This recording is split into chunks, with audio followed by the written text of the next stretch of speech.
जय श्री सीताराम, जय श्री कृष्ण। हरिभक्तों, आज हम जानते हैं श्राद्ध पक्ष की एकादशी की व्रत कथा, विधि एवं महात्म्य के बारे में। और यह भी जानेंगे कि इस बार एकादशी का व्रत श्राद्ध पक्ष में किस दिन किया जाएगा और पारण का क्या समय रहेगा।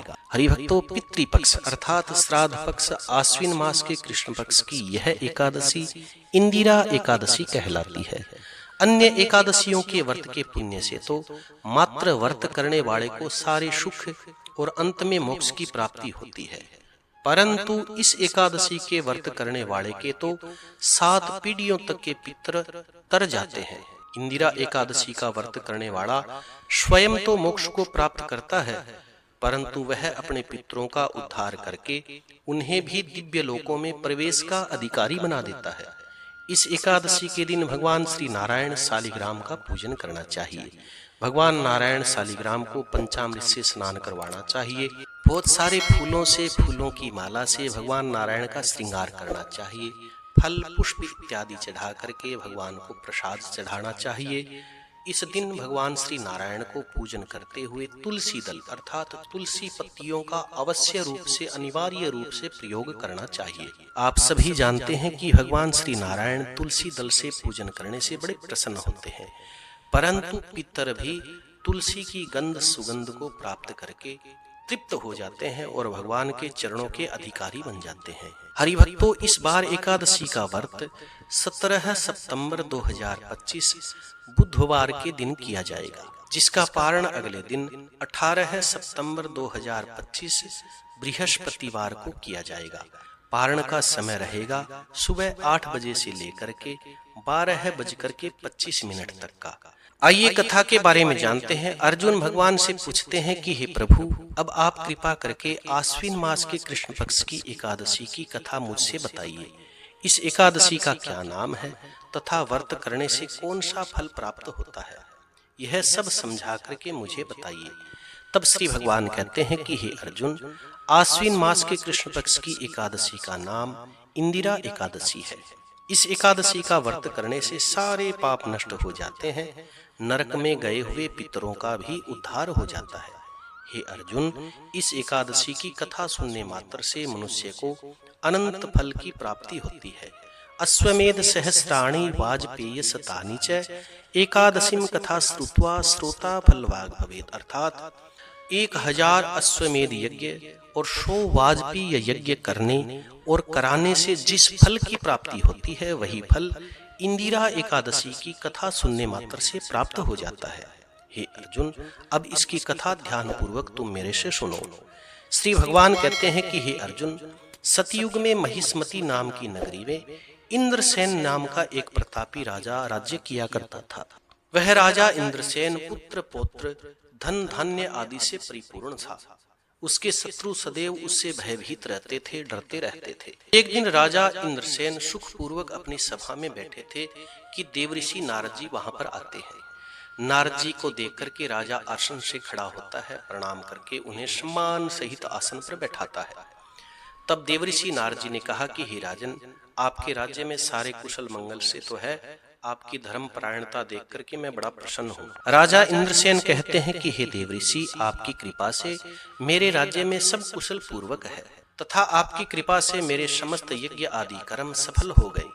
हे देवऋषि, अब कृपा करके आप बताइए कि आपका आगमन यहाँ किस कारण से हुआ, मैं आपकी क्या सेवा करूँ। तब नारद जी कहते हैं कि हे राजन, एक महान आश्चर्य हो रहा है कि एक समय में जब ब्रह्मलोक से यमलोक में गया, तब मैंने यमराज की सभा में तुम्हारे पिता को बैठे हुए देखा।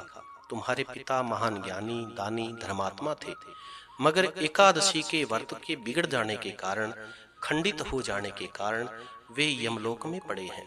तुम्हारे पिता ने तुम्हारे लिए एक संदेश भेजा है। क्या संदेश है ऋषिवर, कृपा करके शीघ्रता से मुझे बताइए, उत्सुकता से राजा ने पूछा। तब नारद जी कहने लगे कि हे राजन, तुम्हारे पिता ने कहा है कि हे देवऋषि, आप मेरे पुत्र इंद्रसेन जो महिष्मती नाम की नगरी के राजा है, उसके पास जाकर के एक संदेश देने की कृपा करें कि मेरे पूर्व जन्म के पूरे कर्मों के कारण, एकादशी का व्रत बिगड़ जाने के कारण मुझे यमलोक में पड़े रहना पड़ रहा है। यदि मेरा पुत्र इंद्रसेन आश्विन मास के श्राद्ध पक्ष की इंदिरा एकादशी का व्रत करे और उसका फल मुझे दे दे तो मेरी मुक्ति हो जाएगी। मैं भी इस लोक से छूट करके भगवान के धाम को प्राप्त होऊंगा। अपने पिता के यमलोक में पड़े होने की बात सुन करके राजा इंद्रसेन को बड़ा भारी दुख पहुंचा। राजा इंद्रसेन ने कहा कि हे ऋषिवर, बड़े दुख की बात है कि मेरे पिता यमलोक में पड़े हैं। मैं उनकी मुक्ति का उपाय अवश्य करूंगा। आप कृपा करके मुझे इंदिरा एकादशी के व्रत की विधि महात्म्य बताइए। इस पर नारद जी कहते हैं कि हे राजन, आश्विन मास के कृष्ण पक्ष की 10वीं के दिन प्रातःकाल श्रद्धा सहित स्नान करना चाहिए। इसके पश्चात दोपहर में भी स्नान करना चाहिए। उस समय जल से निकल करके श्रद्धा पूर्वक भगवान शालिग्राम का पूजन करना चाहिए और पितरों का श्राद्ध करना चाहिए। उस दिन एक समय भोजन करना चाहिए और रात्रि को भूमि पर पृथ्वी पर शयन करना चाहिए। दूसरे दिन अर्थात एकादशी के दिन प्रातःकाल नित्य कर्मों से निवृत्त होकर के स्नान इत्यादि करना चाहिए। भगवान शालिग्राम का भक्ति पूर्वक पूजन करना चाहिए। व्रत को धारण करना चाहिए। इस प्रकार से संकल्प करना चाहिए कि हे प्रभु, आज मैं निराहार रहूंगा, मैं समस्त भोगों का त्याग करूंगा। इसके पश्चात कल द्वादशी के दिन पारण भोजन करूंगा। हे भगवान, आप मेरी रक्षा करने वाले हैं, आप मेरे व्रत को संपूर्ण करवाइएगा। इस प्रकार आचरण करके एकादशी के दिन दोपहर को भी शालिग्राम भगवान का पूजन करना चाहिए, पितरों का श्राद्ध करना चाहिए, ब्राह्मणों को भोजन करवाना चाहिए, दक्षिणा इत्यादि देना चाहिए, गौओं की सेवा करनी चाहिए, गौओं को हरा चारा इत्यादि डालना चाहिए, गाय की सेवा करनी चाहिए। भोजन में से कुछ हिस्सा निकाल करके भी गाय को खिलाना चाहिए। भगवान विष्णु की धूप दीप प्रसाद इत्यादि से पूजन करना चाहिए। रात्रि को एकादशी के दिन जागरण अवश्य करना चाहिए। इसके उपरांत द्वादशी के दिन प्रातःकाल स्नान इत्यादि करके भगवान नारायण का पूजन करना चाहिए। ब्राह्मणों को भोजन करवाना चाहिए। बंधु बांधवों सहित स्वयं भोजन करना चाहिए। हे राजन, यही इंदिरा एकादशी के व्रत की विधि है। यदि तुम आलस्य से रहित होकर के भक्ति पूर्वक इस एकादशी के व्रत को करोगे तो तुम्हारे पिता अवश्य ही स्वर्ग को जाएंगे। श्री भगवान कहते हैं कि हे धर्मराज, देवऋषि नारद जी राजा को सारा उपदेश देकर के अंतर ध्यान हो जाते हैं। राजा इंद्रसेन ने आश्विन मास के श्राद्ध पक्ष में इंदिरा एकादशी आने पर विधि पूर्वक भक्ति पूर्वक इसका व्रत किया।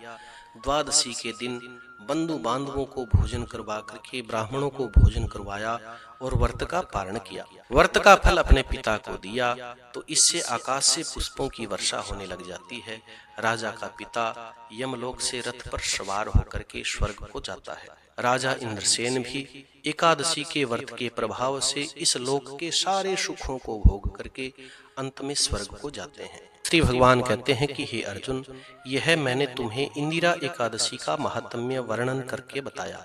इस एकादशी की कथा को सुनने से, पढ़ने मात्र से समस्त पाप नष्ट हो जाते हैं और अंत में मनुष्य स्वर्ग में जाकर के वास करता है।